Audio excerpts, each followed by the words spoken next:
What's up, folks? Welcome back to the Whoop podcast. I'm your host, Will Ahmed, founder and CEO of Whoop, and we are on a mission to unlock human performance. All right, it is Super Bowl week, and Patrick Mahomes is in the Super Bowl, longtime Whoop member, friend, investor, and we are going to talk about Patrick Mahomes' training and everything he's doing to get ready for the Super Bowl this Sunday with Bobby Stroupe. Bobby is the CEO and founder of Athlete Performance Enhancement Center, that's APEC, and he's the trainer, of course, of Super Bowl champion, potentially two-time champ, actually, after Sunday, Patrick Mahomes. So Coach Stroupe and his team have worked with and supported over 300 professional athletes across 6 different sports, including World Series champions, Super Bowl champions, and first-round draft picks in both the NFL and MLB. And so I sat down with Bobby to discuss the Mahomes injury in Jacksonville and some of the methods to recover quickly from that. We talked about Patrick's last 2 weeks of Whoop data, so sleep, recovery, strain, how he's been balancing all of that.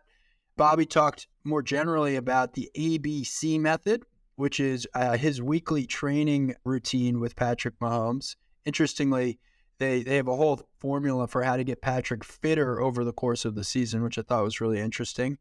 We talked about gamifying the offseason, some of the things that Bobby does with Whoop data, how he'll really run Patrick down in the offseason, unlike what he can sometimes do during the week for a big game. We looked at Patrick's Whoop data on games over the course of the season, which was quite interesting. So looking at how recovered he was going into a game. Spoiler, he does a really good job recovering for the day of games. Bobby talked about learnings from other trainers. So learnings from athletes like Tom Brady, Kobe Bryant, Michael Jordan, and some of the trainers he's spoken to have worked with those athletes. We got a little bit into the Eagles and what Bobby observes is special about the Eagles. And we also talked about Jalen Hurts, who Bobby had actually trained in the past and describes as a real freak athlete in his own right. So overall, a lot to learn from this conversation with Bobby. Quick reminder, if you're new to Whoop, you can use the code WILL when you're checking out, WILL, get a $60 credit on Whoop accessories. You can go to whoop.com to get started. Also, if you have a question you want to see answered on the podcast, email us, podcast@whoop.com, call us 508-443-4952. And before we dive in with Bobby, I got to say good luck, Patrick. Good luck, Patrick Mahomes and the Chiefs this weekend. I can't wait to see what you're going to do on Sunday. I will be there in Arizona rooting you on. All right, here is Bobby Stroupe. Bobby, welcome to the Whoop podcast. Thanks for having me, Will. It's an honor to jump back on with you. You know, you're a hot guest this week because your man Patrick Mahomes is about to compete in the Super Bowl. We're recording this on a Monday. For you now, having seen Patrick go through, I don't know how many big epic games, do you yourself have a little bit of jitters this week as you're helping him get ready for Sunday, or is it business as usual? Oh, there's no question. I'd love to tell you that it's business as usual, but this is the Super Bowl, and I get anxiety on a regular basis on game day, just like anyone else would.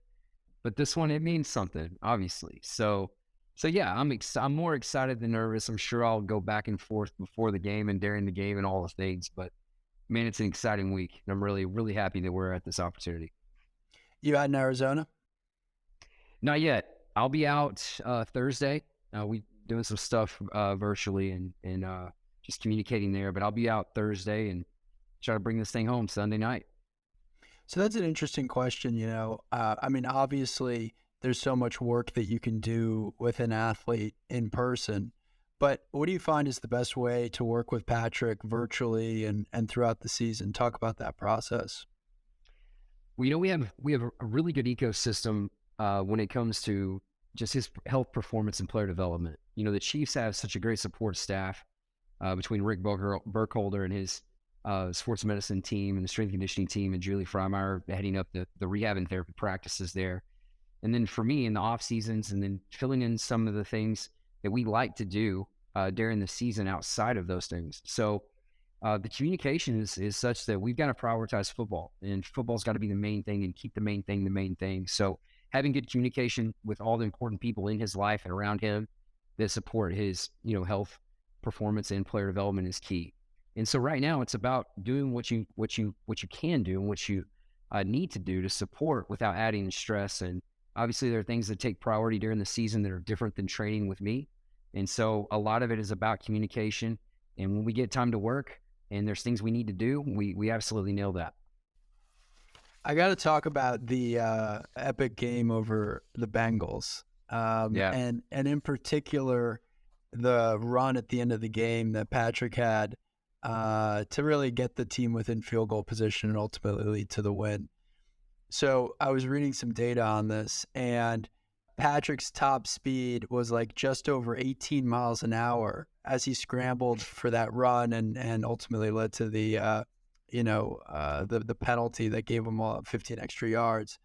And he's doing that on an injured leg, which obviously you followed really closely. Like, how do you get an athlete in a week's time with a high ankle sprain to be able to run 18 miles an hour under those circumstances?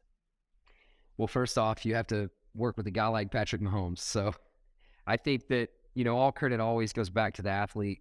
He's got an unbelievable pain tolerance, and Patrick is fast. He's hit high 19s and 20 miles per hour in games before. He's one of the most prolific rushing quarterbacks in the history of the NFL. I mean, he's 2 away from the all-time rushing record for playoff football in touchdowns. Very few people know that his rushing statistics in the playoffs are the best of all time as far as average per rush.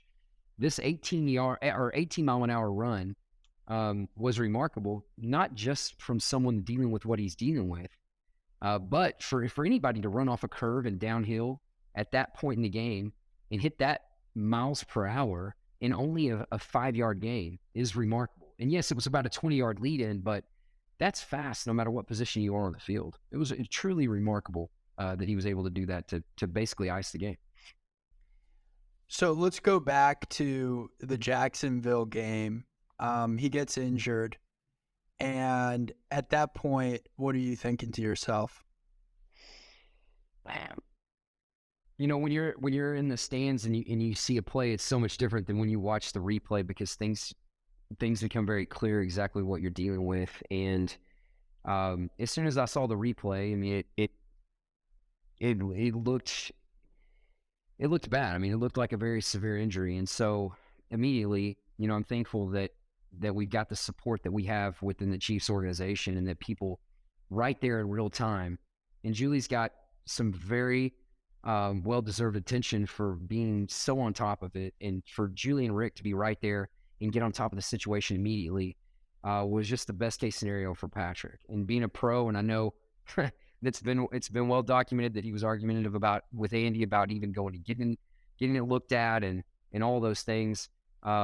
But I can't say enough how impressive it was what they were able to do in that moment, and then immediately after the game. And then obviously, when something like that happens for me, I'm immediately thinking, okay, how are we going to change our plan? How are we still going to keep these human performance metrics, these strength residuals we know we need to have? Whether you're injured or not, you're still a human being that requires certain things. You need testosterone boost from your training. You need to be able to be strong in mobile in the ways that you have to be Patrick Mahomes. So we've got to find a way to still be able to do those things with added responsibilities and in coordination with people that he's got to work with to make sure this thing's ready to go the next week. Yeah, it's interesting looking at his strain data through the week after the injury, and Patrick was willing to share some of his Whoop data for this conversation. But he's got like a 12 strain on Tuesday. This is following the Jacksonville game leading up to the Bengals game. Like a 4.6 strain on Wednesday. So like, almost doing nothing. And then Thursday and Friday, like he does getting up there, 14.5, 14.6. Throughout the week, his recovery's climbing. So he was in the red on Wednesday. And then sure enough, by the weekend, he's in the green with a high recovery. How are you getting him to a 14 or a 14.6 strain for a guy that's, got that kind of an injury?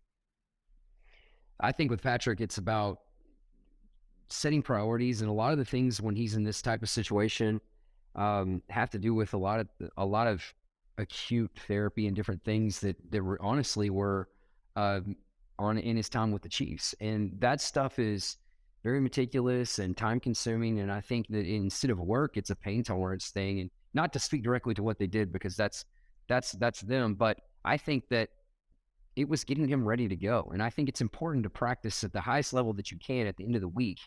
And I think he understood that. And as a professional and trying to make sure that he knows what he's dealing with going into the game. What you don't want is to go into the game and not know the state of your body or how to play with the state of your body and the current state that you're dealing with, especially if you have an injury. So I think they did a great job with that. And, what we do there in the season is mainly Monday, Tuesdays, and Fridays. And so, on Wednesdays and Thursdays, it's priority for him to focus only on what's inside that building and only on football. Now you added responsibilities with therapy and different things that they need to do to try to get this ankle ready to go.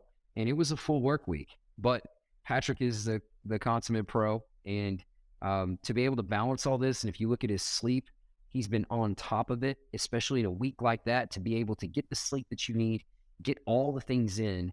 You really have to be a professional and manage your time. And he absolutely nailed it. He and Julie and their team up there, and then some of the nominal stuff we were able to do. It was just really awesome to see him go do what he does and be himself and make that play at the end of the game. What might be like one or two things that we all can learn from someone who can overcome an injury that quickly? Like, are there little tips that I should know if I ever find myself with some kind of an ankle sprain and I want to be able to get to work? I wish I had simple solutions. I would tell you that a lot of it goes back to the off-season training. I mean, obviously there's a ton that you can do right in that moment without giving too much away about the professional practices that they utilize with the Chiefs. I think that for us, it's about building that body in the off-season and then trying to make sure that we continue to do the things that we can do week to week during the season. And a lot of this has to do with your fascial system. And there's 12 fascial lines. And what they found is it's mainly made of collagen. And these fascial lines have more resiliency than Kevlar. And there's been a lot of research come out about this. And so when you train the body, you've got muscles, tendons, ligaments, and fascia, and then there's all different types of tissues and soft tissue combinations and different things in the body that we look at. But really, all these things can be trained in different ways. And when Patrick trains in the off season, there's a lot of intent around making sure that we have development in the density and structure and pattern stability of these different tissues. For instance, tendons and ligaments need to be trained differently. You want your ligaments tight. You want your tendons to have that variability to where you can have tension on one end and you can have some flexibility and tissue extensibility on the other. Your muscles have to have different properties, obviously, tissue extensibility. But when it comes to fascia, you want density, and you want series elastic component, and you want the ability to be able to load that spiral line and that lateral line and that deep frontal line, because those are the game-breaking type of attributes that you have when you're building a body. Well, it's been interesting to see videos of you training Patrick and even getting to spend some time when you guys were doing it together in person. Like one of the exercises that I enjoyed watching was, it was almost like a game of playing catch, or game of tag, excuse me, where you're literally running around cones trying to tag one another. And for what it's worth, like, Patrick in person is I think feels even bigger than on TV. Yep. And seeing him do an exercise like that is pretty remarkable, because he's a big person, but he's moving really quickly, short distances, and scrambling around. And it's obviously no surprise then when you watch him on television that he's great at scrambling. But as you were talking about, this sophisticated way of thinking about these different muscles, especially in the lower body, that's what it reminded me of, was this game of tag that I watched the two of you play, and just like the amazing combination of explosiveness but also power just in the size of his body that I felt watching it. Yeah, and that part of the off season, we really have to gamify some things to kind of test our work, improve our work. And it's really important for him to see, where he's at, because you can't go out there and play football in the off season, and you certainly shouldn't. But you've got to find ways to show examples of your work and see where you're at from a neurological and physiological standpoint. And the game of tag, like you were able to see during some of our training, is a really good example of me seeing him move how he moves in the game. And he's a very unorthodox mover, as you well know. And those things are fun and they get a lot of attention, right? It's like it gives someone like Patrick a little gamification, and it gets them a little more excited for the workouts, and it helps with the intensity of it. And it allows him to see where he's at as far as in the context of the off season towards the end season. In terms of ice treatment, stretching, various tools like hyper ice, or is there anything that you feel like's been absolutely critical, or that you've talked to Patrick about in the past 5 days or so, or week, that you feel like's made a big difference? Honestly, year round, we have some routines. I mean, we use the hyper ice gun. We use the stretch cage. We have some different things that are consistent year round, really off season and in season. Heat and vibration is a go-to for us if there's a very acute spot. We love to use those different devices that they have. But the gun is an everyday thing, and we've got some different points that we hit, really mainly to neurologically wake up the body, but then also for acute areas that need a little more work, that we've got to break up some of those things and carry over. And a lot of that comes from either general soreness, or it could be just general soreness from the game. Contact injuries are so different because you want that ambulatory response. You want blood flow. You don't want to stop the blood flow. You want blood flow in the body, especially early in the week, whether it's in season or off season, to try to get the body where it needs to be and improve and increase that healing process. Totally. Makes a lot of sense. And obviously you both use Whoop as a tool, which I'm very grateful for. I love having you both on the platform. Will you ever talk to Patrick about how he's sleeping and sort of check in on that side of things? Yeah, we've been on that. And I think this year the data really shows, and maybe when the season's over, we can look at some of it a little more specifically and talk with him. But really what I've noticed is him prioritizing his sleep and his rest more this year than he was able to last year. And I think that has accounted for a lot of his ability to recover and be more consistent on some of his scores. He and I communicate on a pretty consistent basis about this. I'll often send him the green charged up battery when he knows, when he's where I really want him to be. And he's been really professional about his sleep and protecting his rest this year. It's been a really good year when it comes to recovery scores in general and actual sleep duration. It's been a lot better than what we've had before. So we were able to pull some numbers in terms of his sleep performance and recovery on average for game days. And this shows you that Patrick Mahomes is a gamer, because it's really impressive. So for home games on average, this is in 2022, 73% sleep, 78% recovery. And for away games, 75% recovery. So he's always in the green essentially on game day, which right. For an NFL season, frankly, is pretty fucking hard to do, because you're getting banged up, and availability is one of the best skills there is. And the fact that he's able to not just be in the game, but have such high recoveries is a testament to what he's doing throughout the week, what you guys are doing together. He's clearly good at sleeping, because that makes a difference. No, I think that's a really good information, because as far as his recovery scores, when you look at the NFL season, you've got 21 weeks, or it depends on how long you play and how much you're involved in the preseason, but you can't peak every week, and you don't want to have these valleys where you underperform or you're at risk. And so if he's 95% recovery every single game day, then that means we're leaving a lot of physical development and neurological development on the table. In the course of a season, I believe that you want to get physically better. You want to improve your body. Not only do you need to deal with things in real time, you've got a whole team of people and host of people around him to do that. You've also got to continue to move up your strength numbers, to get better at mobility, to improve your shoulder girdle, to improve some of these things, your cervical mobility and different things that help you become a better player. Because when you switch that focus in the season and there's more skill development, you got an opportunity to physically go to a different place than you would in the off season with those things. And so for him in particular, it's important to try to find a way, just like a track athlete would in a European tour. You don't want to PR every single meet because you need that for the end, just like we need that for the playoffs and the Super Bowl. However, you can't go out there and get dusted just because you're trying to train hard throughout the week. So I think he's done a really good job of managing that. And like the numbers show, he has been pretty consistent with his sleep.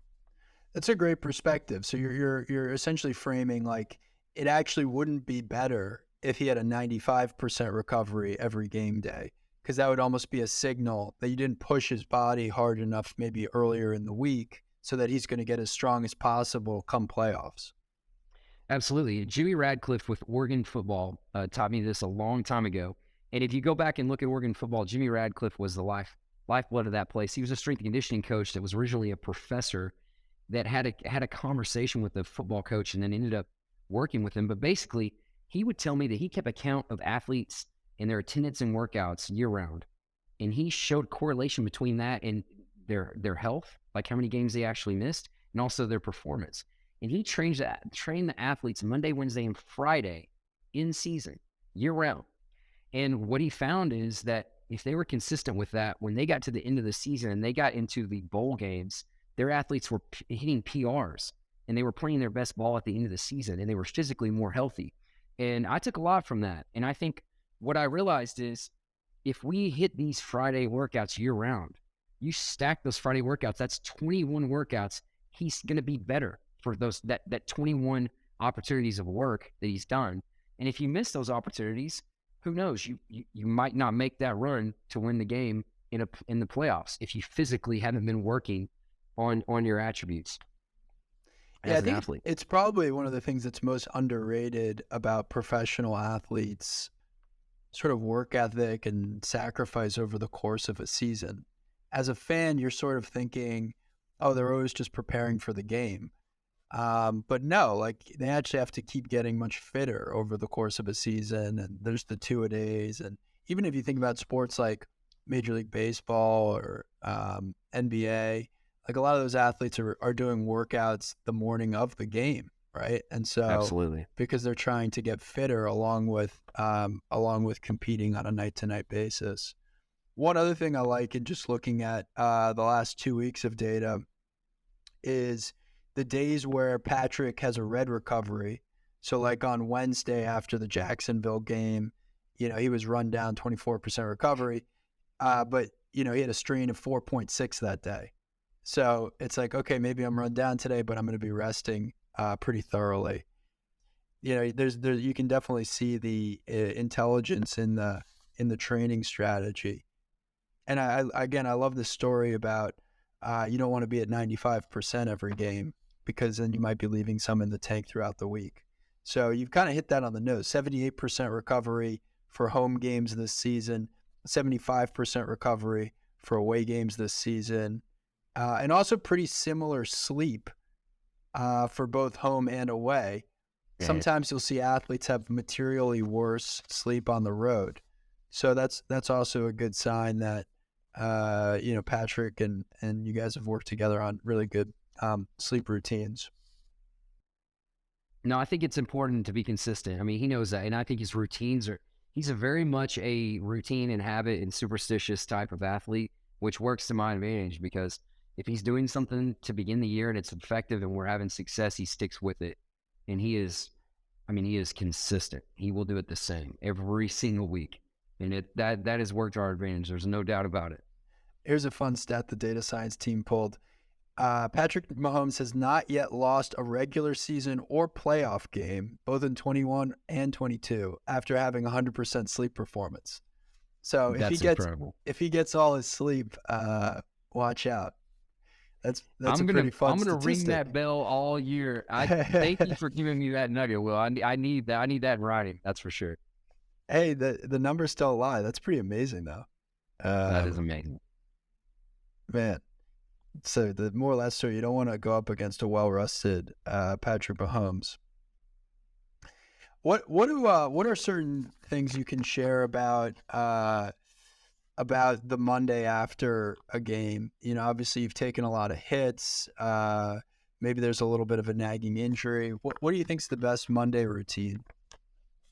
Yeah, for us, we have 3 days in the season that have different themes and different motives. Okay, so the day after the game is our A day. A day is focused on trying to restore all the range of motion we need for every joint in the body, and trying to make sure that we have a general game plan of where the body's at and what we want to get to before that Wednesday practice. So Monday is a lot of gymnastic routines, a lot of rolls and crawls on the ground, a lot of different squat variations, different foot positions to try to see where his feet and ankles and his lower body, what the joint order and the muscle order is. Then also testing his upper body flexibility from fingers to wrist to everything else. And then there's a routine that we do for spinal mobility and flexibility, and then just checking the health of the spine. Three-dimensional movement, sagittal plane, frontal plane, transverse plane. That's A day. And we also do a cage routine that's 5 different positions with rocks and reaches. And it's not fun. That is a hard day because it is really counterintuitive to go the day after the game and look like you're training for college gymnastics. I mean, it really is difficult for these guys and for Patrick. And I think it's a mark of a real pro that he is consistent with that. And he knows that every time he does that, by Tuesday, he feels completely different. It's like taking the wrinkles out of the sheets is what I would explain to someone, is that you're trying to set the table for the week. And this isn't work that is going to damage you. It should make you feel better by the time you get to that Wednesday practice. Now, B-Day is a different experience and it's a different story. B-Day would be 2 days after the game.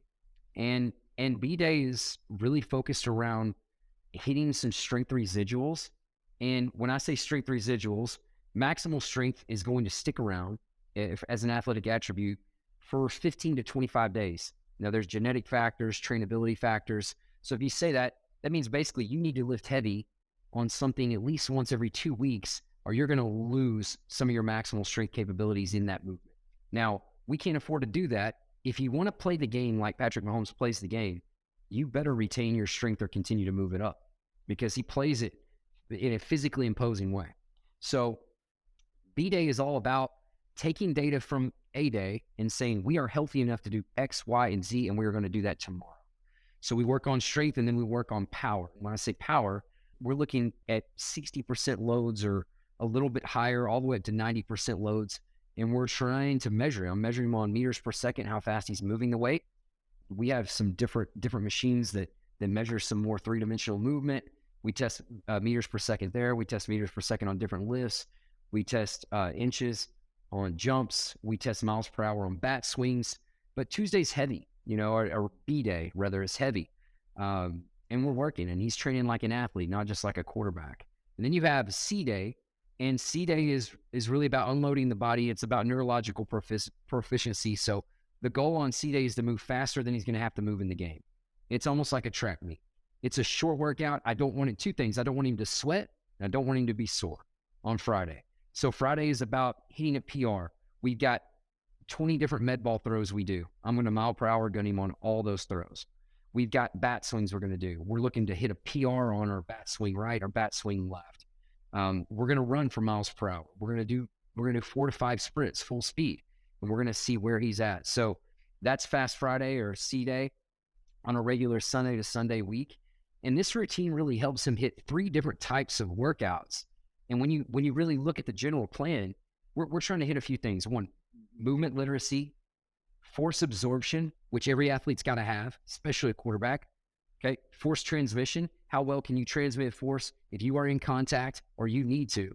Okay, pattern stability, which brings in a lot of that different soft tissue development.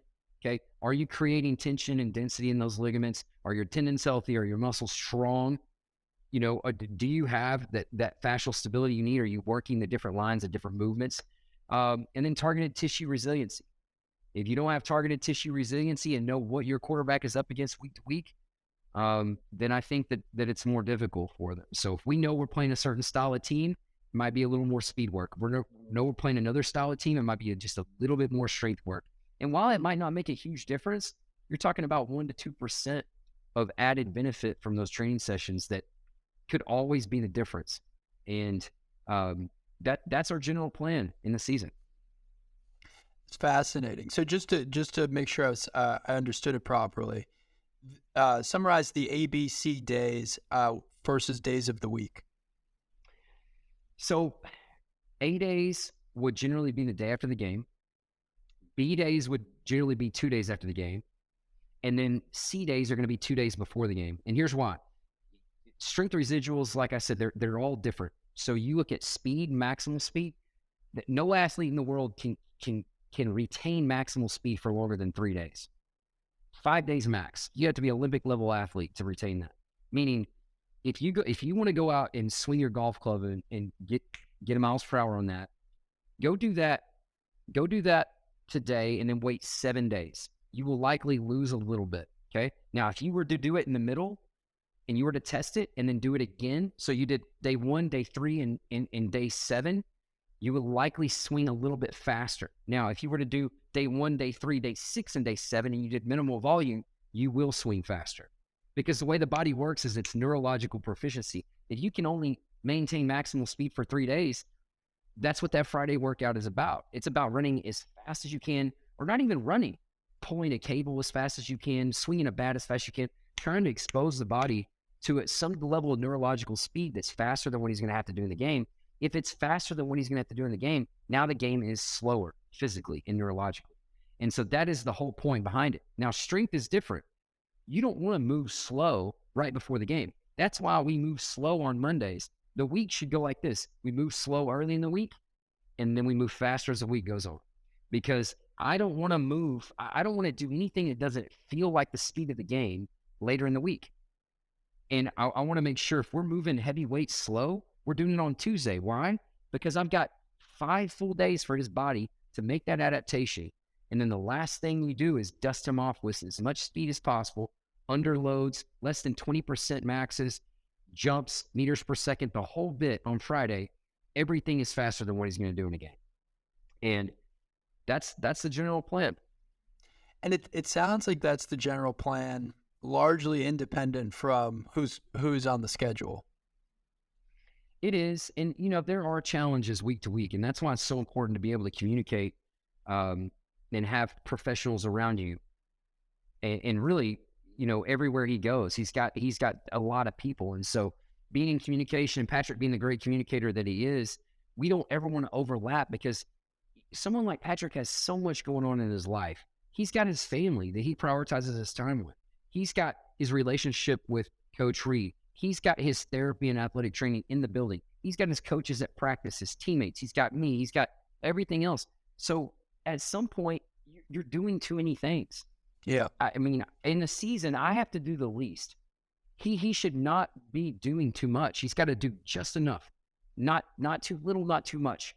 And in the off season is a good time for me to be selfish and really try to build some tissues and have some long-term approaches. We don't have to play week to week. So if I want to trash him on a Friday to where he's not going to be able to walk good on the golf course, it's not a problem for us, But that's not the priority in the season. I'm not the priority in the season.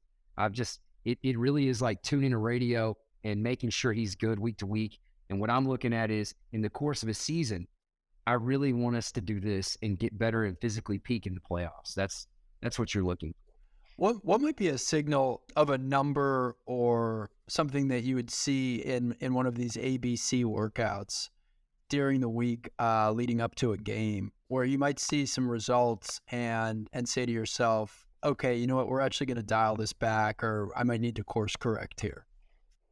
That's a great question, Will. And I will tell you that really about 4 to 5 times during the season do we kind of want to hit a small peak during the week. And so there's a few ways to look at this. You can look at strain scores and stress scores or recovery scores rather, and look at the correlation between those. On Monday and Tuesday, there's not a lot of physical activity that he has to do like football practice is the most intense thing. Football practice and football games are the most intense thing during the season. And they very well should be, right? So from my standpoint, I always have to stay under that threshold as far as strain is concerned. And I've got to look at his recovery scores. If on Wednesdays he doesn't have gas, or on Thursdays he doesn't have gas, that means I've got to do a better job of making sure he's available to be his best in those practices, and Friday as well. because Friday is the most important practice from my standpoint. So what we're looking for is for him to make sure that he gets the work that he needs, but I don't need him to feel broken or beaten on these workouts, because I've got to ride that line of doing what we need to do and making sure it isn't carrying over. Now, if it's a bye week and it's going to be the hammer, we're going to be sore. We don't need to be great physically in a bye week, and those are some of our very few opportunities to get some physical advancement and adaptations. That those things build in the playoffs, that ends up mattering if you put those feathers in your cap. So I don't know. I'm not sure if I answered your question, but No, that's good. We really have got to be careful. I mean, it's difficult, and he'll tell me, man, I'm busted, or man, I feel good, or I've got 2 hours a day, or I've got 40 minutes. And it's kind of like with any other professional sport. NBA is probably the hardest. Major League Baseball and Premier League right there behind it. And then football is a little more predictable, because those other sports, you talk about NBA, a guy could come in and be like, I got 18 minutes now, and we got to get on the court. Like, I didn't like my shot last night. Like, what can we do in 18 minutes? And then for whatever plan you've got, you got to do something. What kind of value can you add? Ankle mobility, stability. Maybe you only do deadlift. Maybe you try to do as much as you can. Maybe you do some type of bleed where you do heavy one set, medium, and then light. I mean, it's just, this is what you do. You make decisions, you make the best decisions you can, and you listen to the guy that is your boss. And Patrick's a great communicator, and he puts us in a good position to win. Well, you called out that NFL practice and NFL games are the hardest things on the body. Pretty amazing the strain numbers that Patrick gets for games. Most recently, 20.5 against the Bengals. I mean, for folks who aren't familiar, it's out of 21, and it gets exponentially hard to go up the scale. So 20.5 is about the equivalent of a marathon for, an amateur or serious runner. It sort of speaks to what the intensity was for him on his body. And I think, like, if you're a casual observer, you wouldn't necessarily realize that an NFL game for a quarterback is like the equivalent of you running a marathon. That's like a pretty amazing, I think, phenomenon.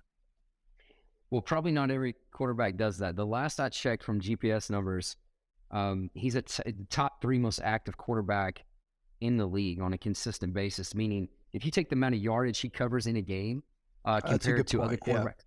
Yeah, he's a mover. I mean, he's never still. But the most efficient quarterback that no one's going to be surprised about would be Tom Brady. He hardly ever moves, but that is a skill, right? Now, what Patrick does is a skill too, but it requires a high level of fitness and a high level of physical ability and strength and endurance to be able to do what he does, and he moves around. No one's played against Patrick, watched Patrick play, or played with Patrick and not said, man, he's moving all over the place. He's a very active player. If his running back scores an 80-yard touchdown, Patrick's hopping and skipping and jumping and running around as well. Like, there are a few guys, and I don't want to get into giving other people's data away. But when I look at these charts, it makes a lot of sense to me. The guys that are moving the most and what they do, and it's no surprise Patrick's pretty much top 3 every week in yardage covered on the football field. Well, I definitely remember the last Super Bowl he played, and we've got to think a stronger O-line this time around. But the last Super Bowl was, like, I think, a record for scrambling in the pocket, wasn't it? Yeah, he covered, I believe, 578 yards just in pressures, something along those lines. And that was a difficult situation. You're talking about, again, he had something that was keeping him from less than 100%, obviously, that we dealt with in the offseason for a full offseason. And he went out there and still hit high levels of speed and was able to scramble and make a lot of throws. And that day was a day I'm sure I've been more proud of him, but I don't know when. That was a hard day, and I feel like he was an absolute warrior in that situation and had no excuses and put the whole thing on him and his performance. And yeah, I mean, like I said, I'm sure I've been prouder, but I don't know when. That was a tough loss, and it makes you grateful for this game and these opportunities, and being able to go into this game in a situation where you feel like you're going to be able to give your best. Yeah, it's exciting, and we'll get to this game in a second. I wanted to ask you, though, Obviously there's other high profile athletes who have had, close relationships with their trainers and been able to manage recovery in a unique way. I think about LeBron James and the long-time relationship he's had with Mike Mancias as an example, and I've gotten to know Mike well over the years because he's a big Whoop guy. But even within the NFL, obviously what Tom Brady's been able to do is pretty remarkable. I know he's worked closely with Alex Guerrero. Like, do you find that you're ever reaching out to other trainers and saying, "Hey, what's working for you? How do you think about this?" Is that something that you look at? Yeah, I mean, look, a lot of these guys I've reached out to. I mean, Tom House with Brady, Alex Guerrero with Brady, Tim Grover with Jordan and Kobe. These are guys that, as a professional, I always feel like it's important to gain perspective. Find people that have done things you want to do. Find out what worked, what didn't. What were their experiences? What do they wish they would have done different? What did they learn about their athletes that surprised them, that mattered? What surprised them that didn't matter? How did they manage these relationships with the teams? How did they manage these relationships with the family and the athletes? So to answer your question, that is a relentless pursuit that never ends. I mean, if we are not adding to our perspective and adding to the things that we're looking at on a year-to-year basis, and I'm not out there searching for what's better and what's different and challenging my beliefs, then I need to be fired. Because if Patrick Mahomes is who we believe he is, then he deserves the best, and I got to go find out what's worked for the best in every sport in the world, in every situation, and figure out what's useful to us. And we've got to continue to do that, and we've got to continue to audit our systems and approaches. And what better way to do that than to talk to people that have been there at the highest level of sport, no matter the sport, and find out what matters and what we can take from that. What might be one or two things that, say, you've learned from talking to the folks who work with, say, Tom Brady? I think with Tom, it was just his tactical approach of organizing his time in the week and things that he just would not negotiate on from a standpoint of this. I'm doing this no matter what every week, or just continuing to do things that honestly I didn't really know an athlete would do during the season.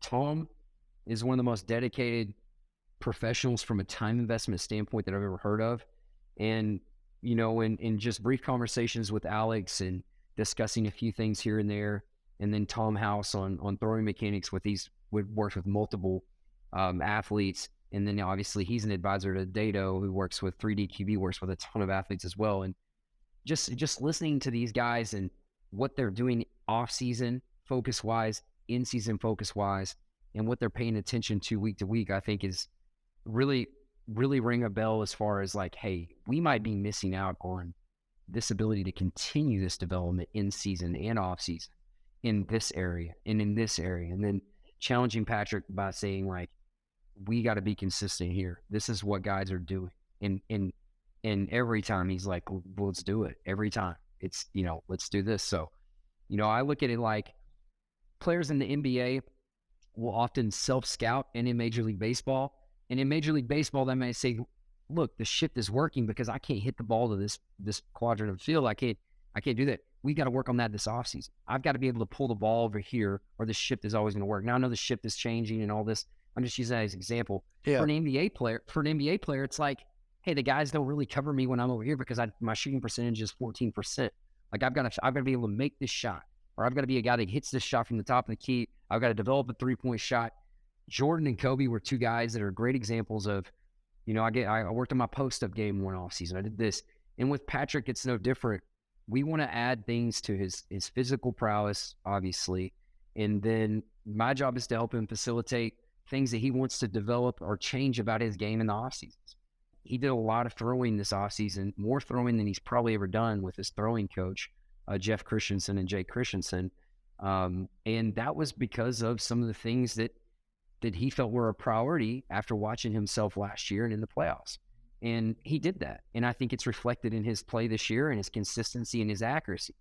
And we knew that with Tyreek being gone, he was going to have to quarterback and be accurate, and he's going to have to be his very best. And he took that challenge on, and I think we're all seeing the proof of it. Yeah, it's also cool for me just as more of a casual fan than a football expert, but to appreciate just the different ways in which he can release a football. And there's a few Yeah. other guys that can do it too, but he also seems to do it with his feet in a bunch of different positions as well. There was a throw they showed in the Bengals game where he had to walk forward. He sort of jumped up over the offensive line, sort of threw it somewhat sideways to get it around someone's arm. And then he also managed to land on just one foot, I think because he didn't want the other foot, didn't want to put pressure on his ankle. Right. But the whole routine sort of looked like almost like a basketball move when you actually looked at it. Yeah, and Patrick draws inspiration from all kinds of sports, and he's got a great, Totally. You very can tell, right? diverse sport back. Yeah, absolutely. But look, Yeah. man, we got 26 bones in our feet. We've got 206 bones total, 640 muscles, 360 joints, 2,196 joint variations. When you take into account sagittal plane movement, frontal plane movement, transverse plane movement, real rotation, relative rotation, there's a lot of ways to move. And luckily for me, he is incredibly variable in his movements and his background, and he's super comfortable. Now, he's got that genetic ability, right? And as coaches and trainers, we've got two options when it comes to training athletes. We can try to attain new traits and attributes, or we can nourish the ones that we have. So you're attaining or you're nourishing. And attaining is a waste of time at some point. You've got to nourish what you've got, and he's really good at that. He's a variable person. So he's gotten the mobility in his shoulder. He's got the rotation of his humerus. He's got different natural slots in his arm. He's got different movements in every single week. That's what one of the things A-Day is. And even in the off season, once a week, we're going to check mobility and flexibility in every single foot position. We've got 12 foot positions we do squats in. We've got 8 different angles that we lunge with every leg. Every week, we've got different crawl patterns. If something's not right, we got to fix it. He knows his body can move in a number of ways. He knows he can produce power from 20 different med ball throws in different angles that you've never seen him throw a football. And he knows exactly what miles per hour he can project power out at from each one of these angles. So it's not like he doesn't know that these are his capabilities. And then what he does is he goes out there and he solves the problems that he's facing in real time with what he knows are his athletic attributes. And that is one of the reasons he's so special. Well, what an amazing summary, too, you just provided of the body and all the different ways to utilize our body. Just makes me grateful to have a body, too, I'm not a professional athlete, but it's kind of exciting to just think about all the different ways you can use your body. And I love that point about, doing squats in 8 different positions, if I heard that right. It just, I don't know if I've ever even heard that before. Well, I was blessed. I was able to be mentored by someone named Gary Gray in the GIFT program. It's a fellowship for physical therapy. And he taught this SFT position, squat patterns that really to check for some movement discrepancies and look at chain reaction, what we call chain reaction biomechanics. And I took some of those concepts and really tried to apply them from to a training standpoint instead of just a therapy standpoint. And it's really opened up my eyes to be able to use that as almost a litmus test for where are we at? Like checking your oil, if you will. Like, you have oil, but how much and what's the quality?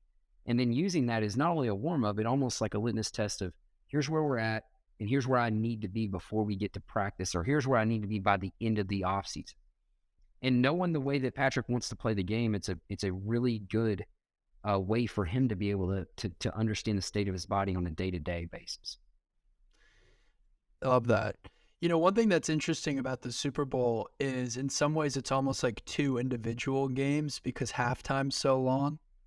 Yeah, I know. And I remember listening to Tom Brady talk about that because he had played in enough of them at some point to realize to approach it almost like 2 games versus 1 game. And I thought it was just a really interesting insight. And I'm curious if there's anything from a nutrition standpoint or a warm-up standpoint that you found might work for Patrick or Patrick's considering, just knowing that it is kind of an unusual game in that of itself. That's a fantastic question, Will. And I think that Tom is showing what type of pro he is by reflecting on that, and it is true. These guys are used to about a 12-minute half turn. Basically, they go in and they, if I'm honest, they use the bathroom and they come out. Like, that's what's going Totally. on. There was a great Manning cast with Peyton Manning and Eli Manning doing Monday Night Football, and Peyton said something to Eli like, the biggest myth is the halftime adjustment. We go inside, eat a few oranges, go to the bathroom, and come back out. So I thought that was really the funny. halftime adjustment is a bowel adjustment, I think. Yeah. Like, that's what it is. But honestly, like with this type of thing, it is different. But these guys all played college, and college halftimes are forever. And high school is as well. And yes, there is definitely a different approach you want to take. And when you talk about a warm up, there's a few different things you want to do. One, you need to warm your core temperature, which is not going to be a problem in Arizona. Two, you want to make sure that there's a joint by joint kind of approach, get the joint hydraulic fluid going, get your core modal system going, your adrenal factors back going. What you don't want to do is get out there in the third quarter and your body still has some kind of systems awakening in your first or second drive, because big plays can happen. And if you go back and look at the course of Super Bowls, in the third quarter, there is a lot of times that big plays happen early in that third quarter.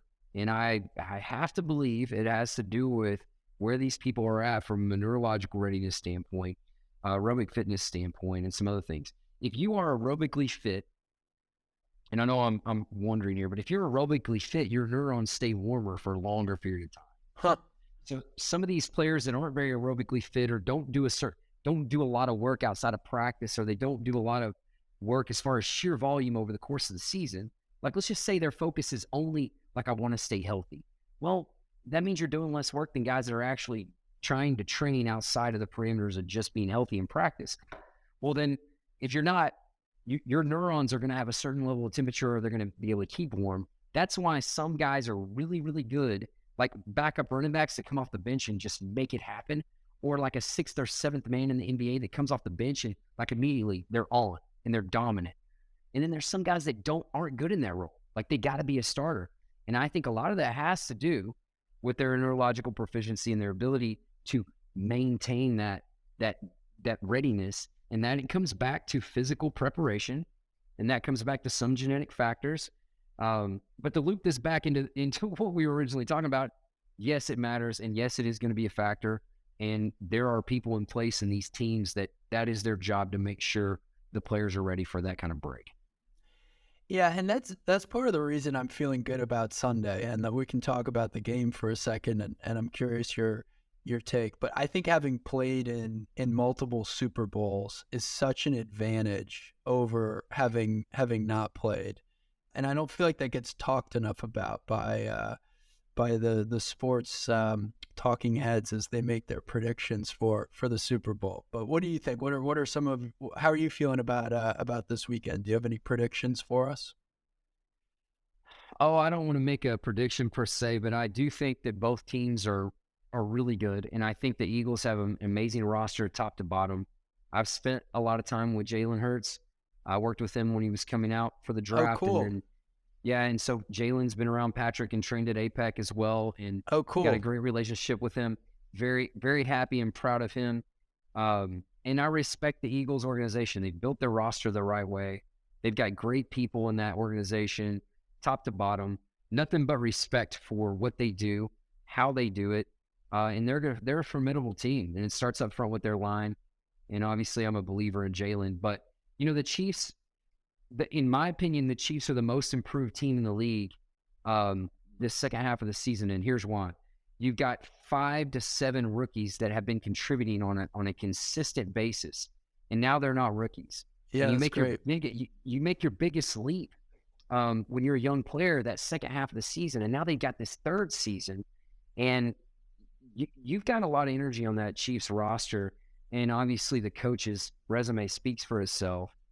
What they've done as far as reinventing their offense and the defensive coordinator, the job the defensive coordinator has done in the postseason has not been talked about enough. It's been remarkable. And the young players like the George Karlaftis and then the secondary of basically all rookies and outside of the safeties is something that should be looked at more when this offseason comes, because it's been impressive.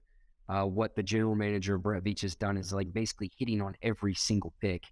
Um, and so, man, I'm excited. I think it's going to be a good game. Yeah, Obviously, I want the Chiefs to win. I want Patrick to be the MVP. I want totally. all these things, right? Totally. And what should we know about Jalen Hurts that we might not know as someone who's worked closely with him too?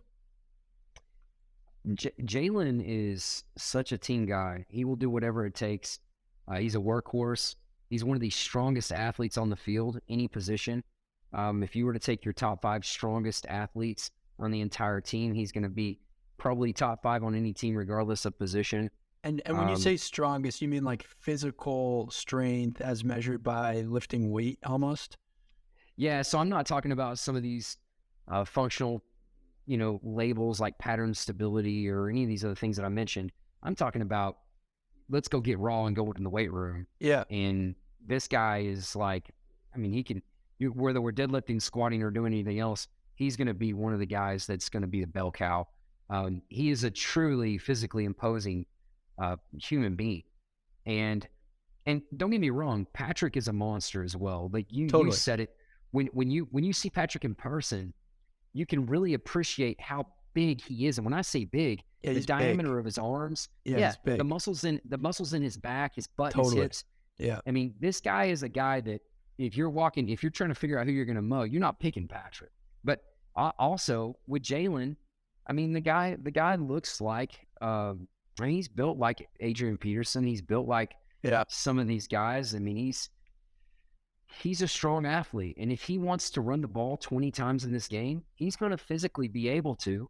And it's difficult for a linebacker or defensive lineman, and especially a defensive back, to tackle him one-on-one if Jalen has decided that he's going to physically, give his best to impose contact with that, because he's a monster. And people forget he ran a 4.5 at the NFL Combine as well. He's not light at all. They better, and I know they will, and I know there's respect on the highest level from the defensive coordinator and the defensive personnel, but he is going to require the same type of attention that you would give any NFL running back as far as how you have to tackle him.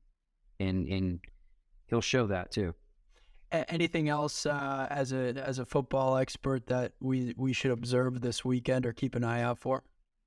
Oh gosh, I don't know if I'm a football expert, Will, but I appreciate that. I think I think you've got one of the things that I want people to appreciate is the offensive and defensive line for the Eagles is truly two of the best units in the history of the game. Wow. We need to appreciate what we're seeing as far as their offensive line and their defensive line. You've got some really unique personalities, but really unbelievable players that you don't really get an opportunity to watch guys like that play together. And they were a big part of that offensive line, was a big part of why they won against the Patriots a few years ago. Some of the same guys, two of the best players in the league, and Jason Kelsey and obviously Lane Johnson. You're talking about a guy that was a quarterback in high school and college, converted tight end to tackle, and now is, obviously one of the best tackles in the league, that held Bosa to almost nothing. And this guy's got a torn groin. So, you've got that. And then the other side of the ball, you've got a defensive line that had the most sacks in the league, I believe, and was second in pressures to the Chiefs, which the metrics show they had a little bit harder schedule when it comes to offensive line play, supposedly. Like, these guys are monsters. And then I think when you look a little closer, the Eagles receiving group is similar to the Bengals receiving group. They've got way more playmakers in that receiving group than you would have on even a good roster.